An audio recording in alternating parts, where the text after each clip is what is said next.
Okay, now we're going to finish up this week's lectures. This is chapter 52 on anti-diabetics. I just found a really cute picture because it's obviously a pancreas there. Okay, I'm not going to go into details on diabetes. You should have a basic understanding of diabetes. I think Ms. Harlan said that you cover it more this summer. We're going to go into the medicines.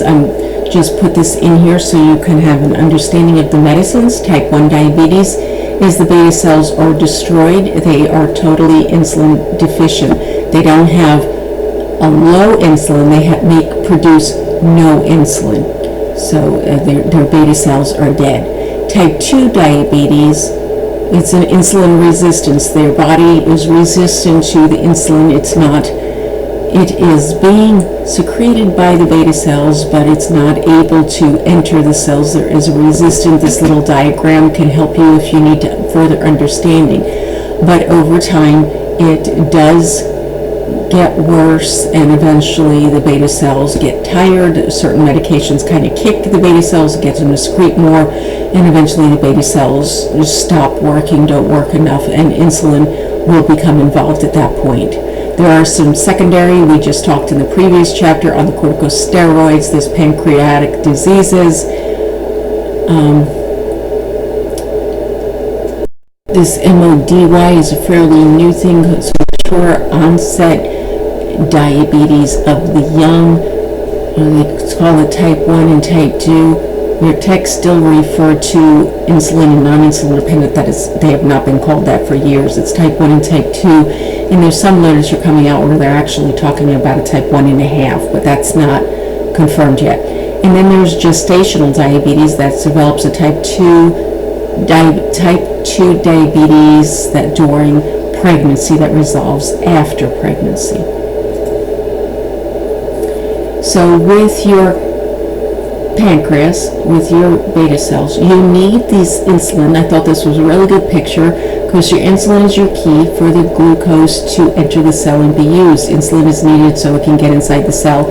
I tell patients when I'm explaining it the easiest way, I talk about a Pac-Man, the old Pac-Man game, and I said your insulin is that little Pac-Man, and it hooks onto that glucose. You eat something, some kind of carbohydrate, it breaks down into a sugar, and the insulin, little Pac-Man, comes and grabs that sugar and enters into the cell. But without that insulin Pac-Man, it can't enter. So in the type 2 diabetes, it is resistant, and they need medications to help with that insulin to work.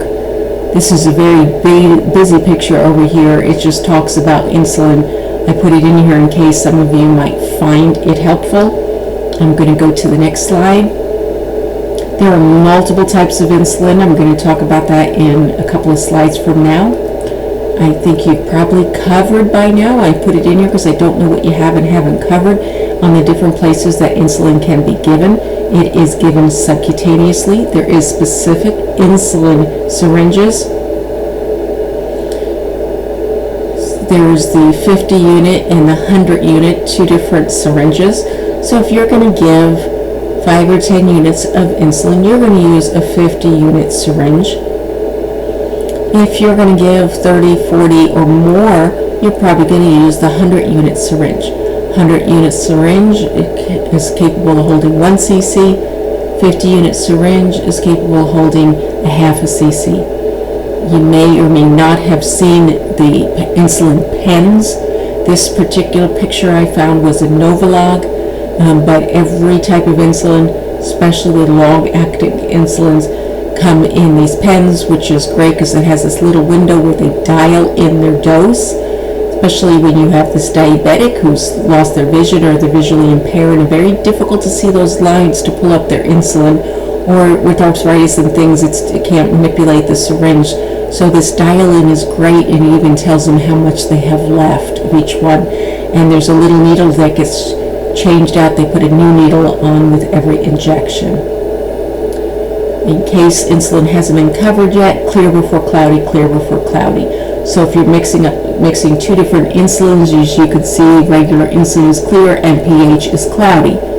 You're going to pull up clear before cloudy.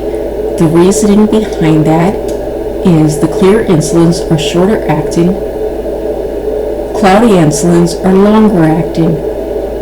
So you don't want, if you're giving an insulin and you're expecting it to peak 8 hours from now, you don't want any of the short acting that's going to peak in 30 minutes mixed in with your long acting, because you're going to have a drop in sugar. Here is a picture of an insulin pump. As you see here, it is changed out. They put it subcutaneously. Usually they wear it in their stomach. Sometimes I've seen people in their low back, but that's your insulin pump, and this picture shows you exactly where your syringe of saline goes in and you change out your tubing. Insulin storage, refrigerated. If it's left at room temperature, it's good for 28 days. That's unopened vials. Open vials can be room temperature or refrigerated. For the longest time, we thought all insulin had to be refrigerated. It was several years ago they discovered some changes. Don't shake your insulin, you just roll it in your hands to mix it up. I thought this was a good picture. I have three pictures that discuss your insulin. You have a chart in your text that goes over them. It's your onset, your peak, and your duration. Very important to know the difference in the times on these insulins. So I gave you 3 different tools. You might find another tool. You also have the chart in your text to try to understand these insulins. I thought this one was good. Warning, due to its rapid onset, have food ready or ingested when using Humalog or Humulin R. It's regular insulin. Regular can mix with all insulins. Lispro can only mix with NPH, Lente, and Ultralente. Regular and Lispro are matched with glucose control, meaning like sliding scale. I'll go into that a little bit.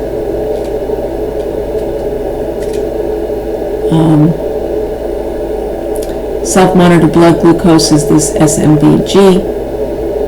You see your regular insulin starts in a half hour to an hour, where your Humalog or Lispro, it says it's got first place because it kicks in 15 minutes, lasts 3.5 to 5 hours, where this lasts a little longer. It peaks in an hour, where your regular insulin peaks in 2 to 5 hours. It's regular insulin that is used for IV infusions if you put them on an insulin drip. This was a good picture, but only thing missing it was the duration, so I have another slide after that which has durations, and again, you have the durations on your insulins in the chart that's in your text. It's important to know the onset peak duration of these insulins for safe, effective treatment, which it really, really is. You will have people that are on multiple insulins. Just quickly, I'm going to go over these. As you saw in that previous, the Lispro is the very, very fast acting, kicks in about 15 minutes, peaks in a half hour to 2.5 hours, and lasts about 5. Let me see Lispro, I want to say it's 5.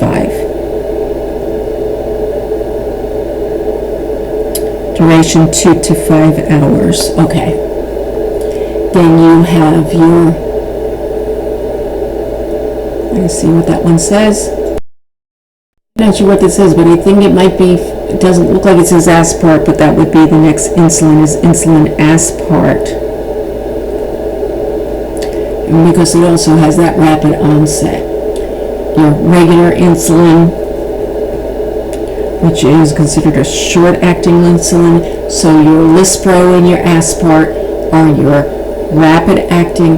Your regular insulin is your short-acting. Then you get into your NPH, which is your intermediate acting, and to your Lantus and Levemir, which are your long acting, or insulin Gargline, insulin Detamir. Those are your long acting. So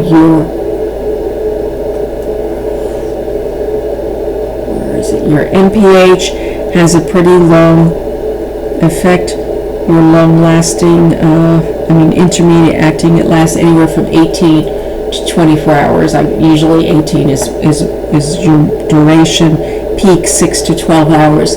So often your patient will be on multiple insulins. They might have an NPH and a regular, or they'll take Lantus with their, not Lantus, Lispro with their meals.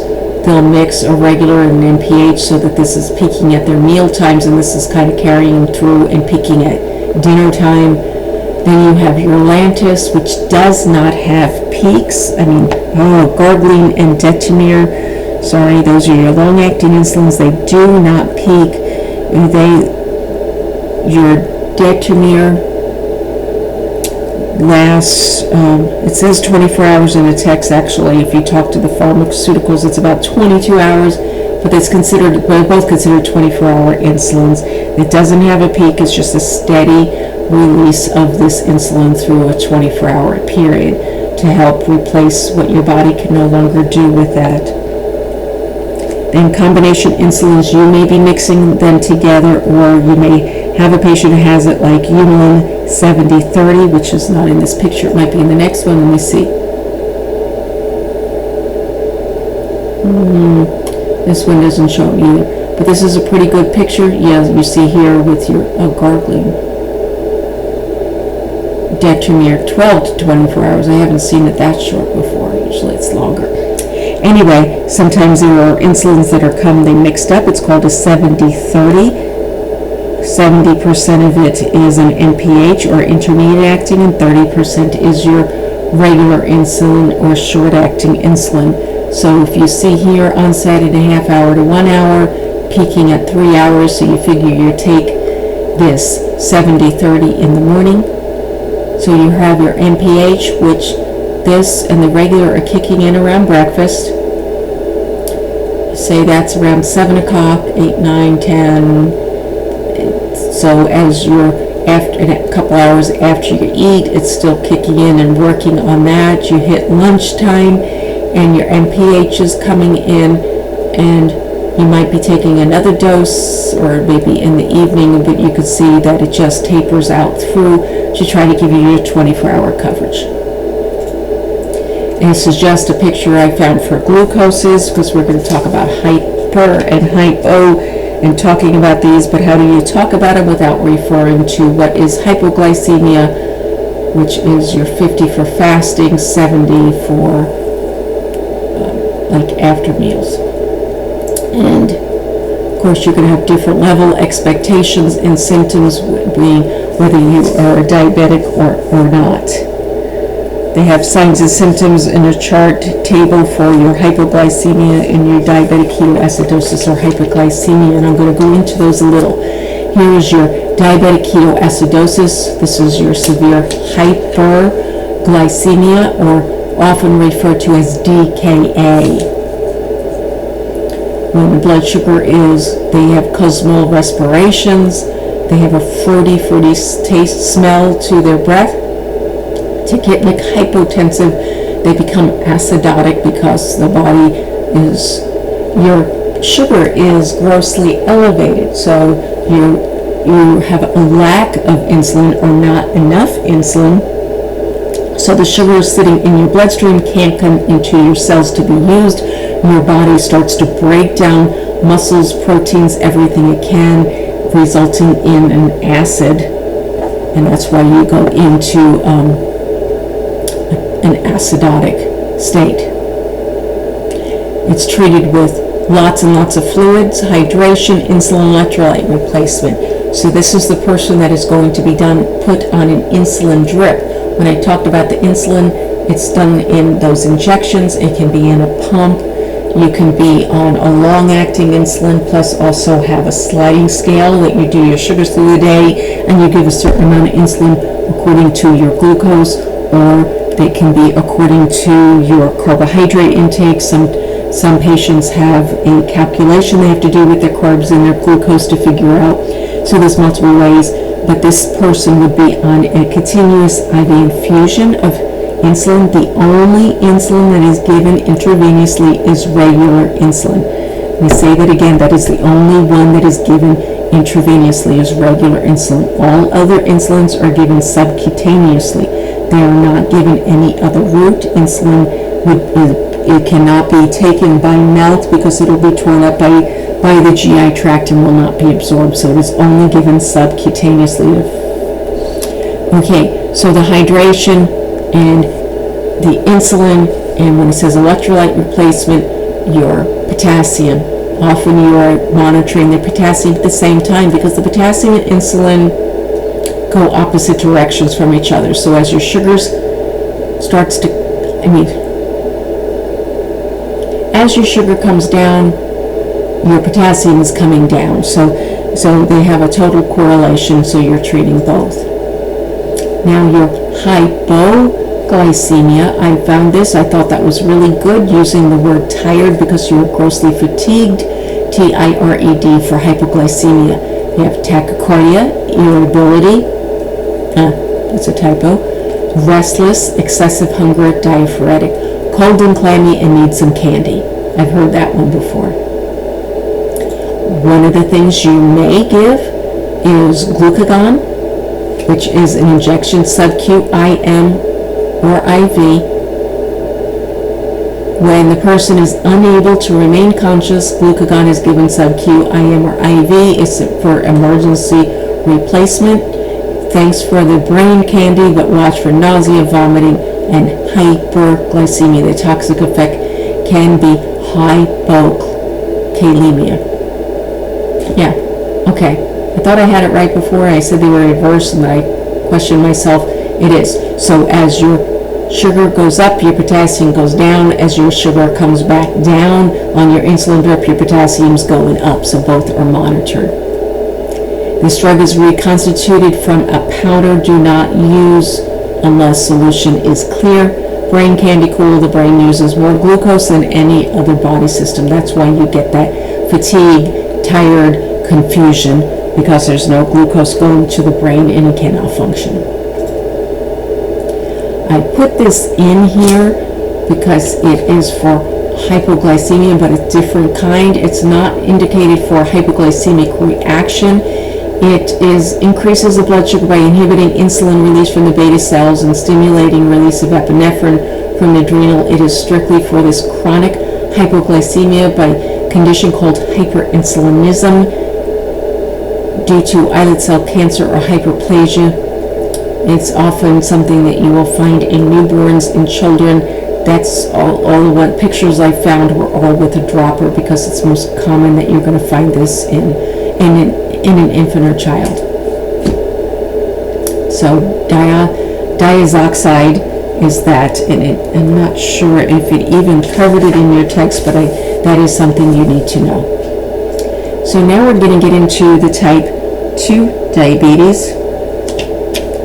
This is where it gets interesting with all the different kind of oral anti-diabetics or hypoglycemic medications. So, your type 2 diabetes, your stomach converts the food to the glucose, it enters the bloodstream, pancreas produces insulin, but your body is resistant to the effectiveness of that insulin, so the glucose can't enter the body effectively and the glucose level goes up. Very simple.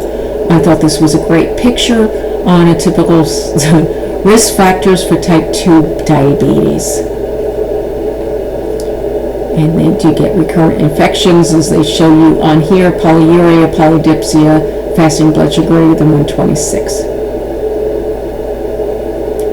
And often they are on medicine for their blood pressure.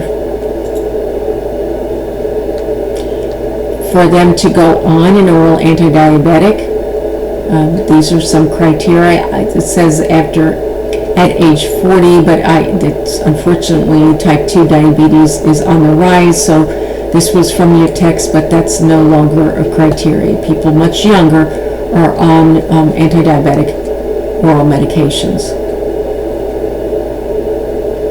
And over time they do start on the anti-diabetic oral medications, but over time the pancreas beta cells do get tired and you add in insulin.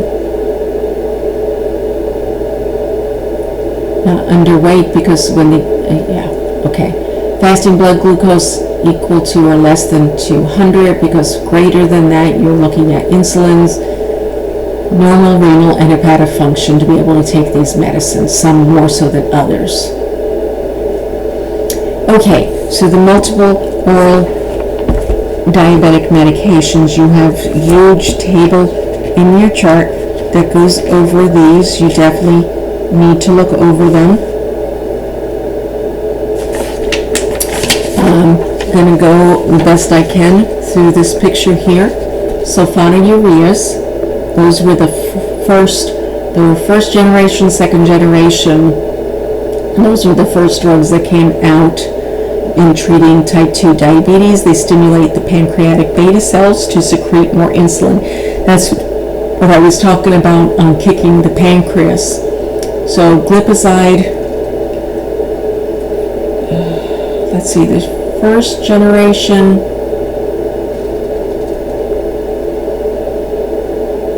doesn't really matter. First generation is tolbutamide and tolazamide.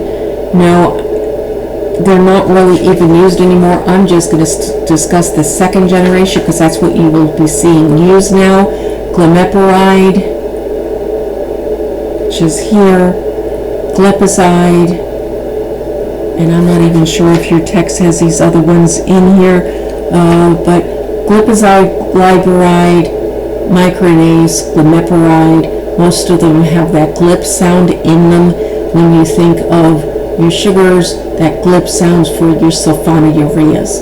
Those are the ones that kick your pancreas to try to get it going. I have seen patients put on this and kept on it in higher and higher doses as the sugar is getting worse to control, and you are exhausting the beta cells. So the thinking now is to get them on insulin early, even if it's like the long-acting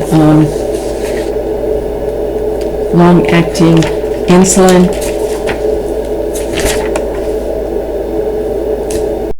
The Gargline or the Detamir, Lantus and Levemir, to get them on that early so they have this steady insulin so that their beta cells don't have to work as hard and they could still take these medications.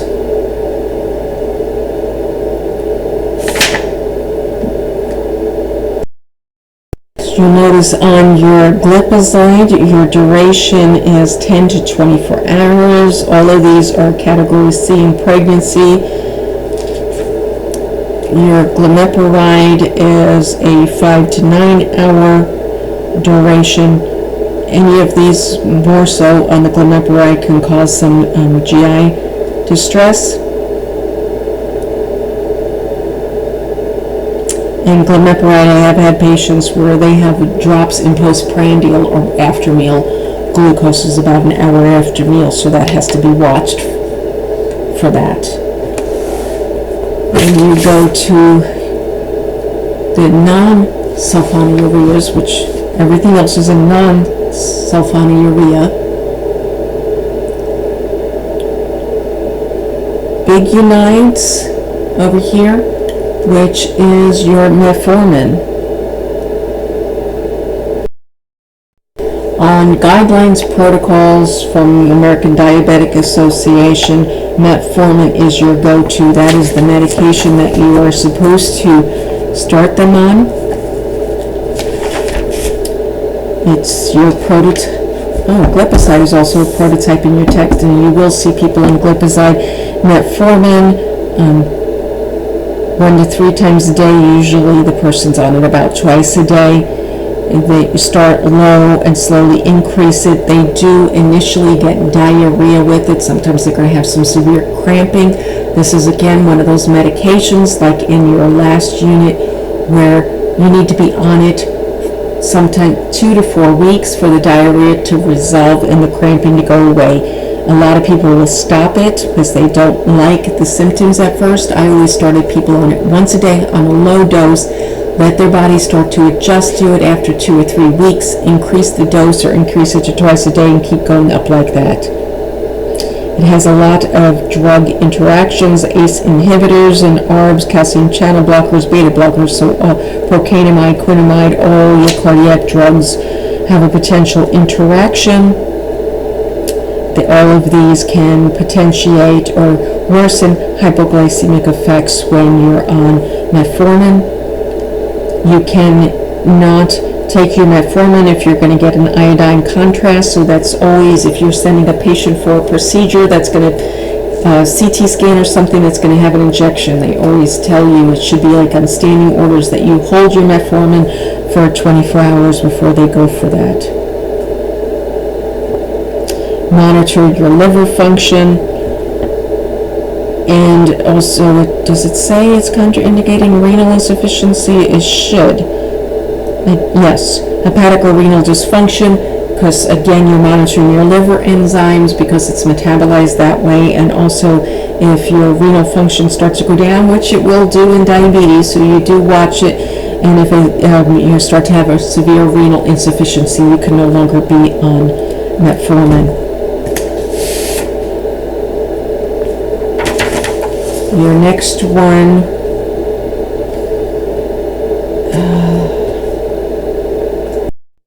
it's very unlikely to have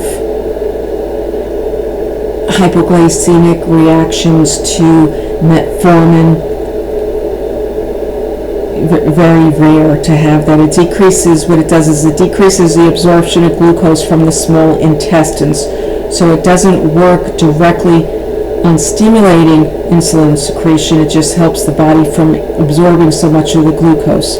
Increases insulin receptor sensitivity, and that's what I always told the patients. It's just because you have insulin resistance, type 2 diabetes, and the metformin helps to decrease that resistance, let your body use the insulin that your beta cells are producing, which is why it is the first line in treating type 2 diabetes.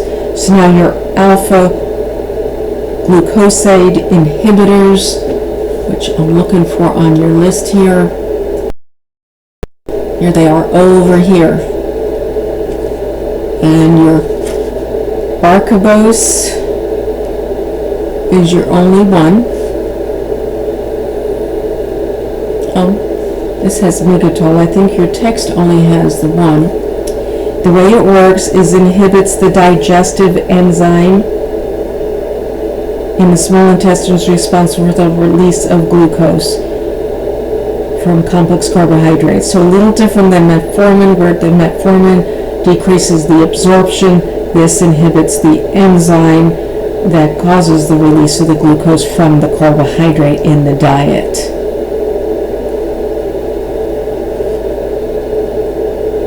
Oh, I do have the Migatol. It is in your text here. That one works to inhibit the alpha glucosides. Both of these are category B in pregnancy. They can be taken by themselves or with a sulfonylurea up here. They may have some GI upset with them. Both are taken 3 times a day with meals. Okay, let's see. Your next one is your thiazolid. Oh my gosh, lidinodienones. These generics are killing me yet. So the one I'm looking for is pioglitazone. I know it as Actos. I'm looking on your picture here. Here we go. So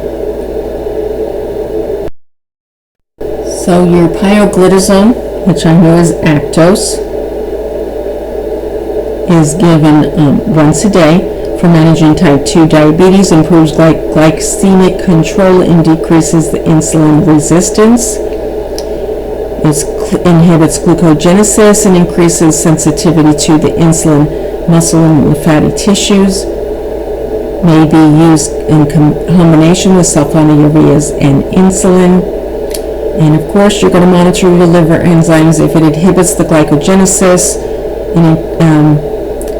and increases sensitivity to insulin, so the glycogenesis is occurring in your liver, so this is working in your liver.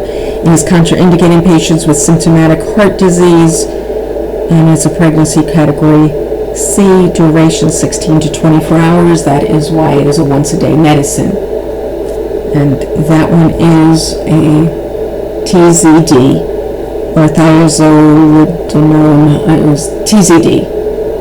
Okay, so here on your other one,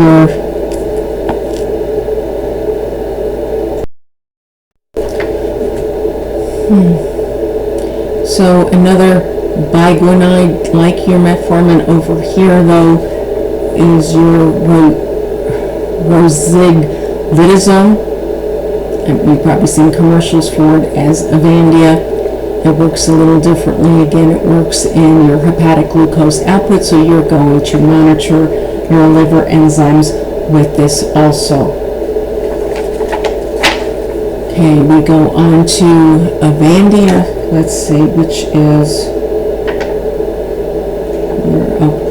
Avandia users, which is your rosiglitazone, may be at greater risk for heart attack and possibly death. Both drugs are contraindicated, symptomatic heart disease. So both of these together are contraindicated in any heart disease.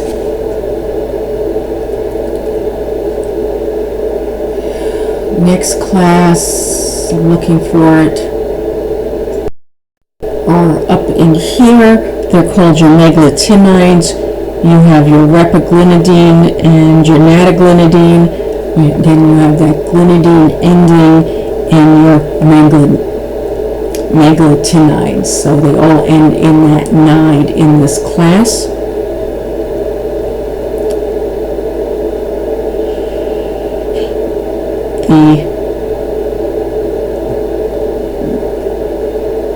The repaglinidine is 3 or 4 times a day. The nataglinidine is 3 times a day. They are both a category C in pregnancy, both for type 2 diabetes.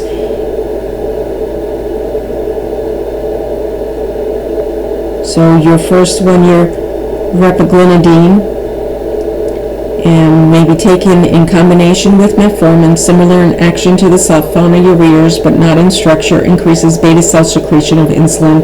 So this one here is kicking that pancreas to secrete some more. You have your nataglinidine or Starlix for type 2 diabetes, increases the release of insulin from the beta cells also, may be used alone or in combination with metformin. So they're pretty much both the same. Both can be used in combination with your metformin over here.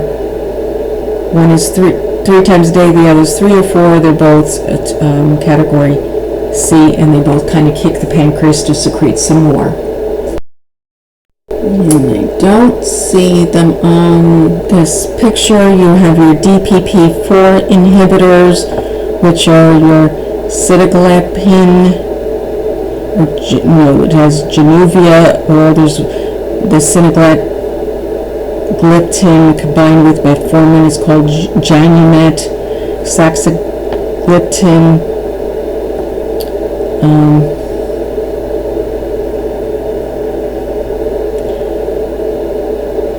let's see, that those are for managing type 2 diabetes in combination with exercise and diet, category B in pregnancy on the 2 of them. Then you have linagliptin. Tregentol is what I know that as. These are all once-a-day medicine. Let's see. I'm not going to go into these ones here. I'm going to skip down here.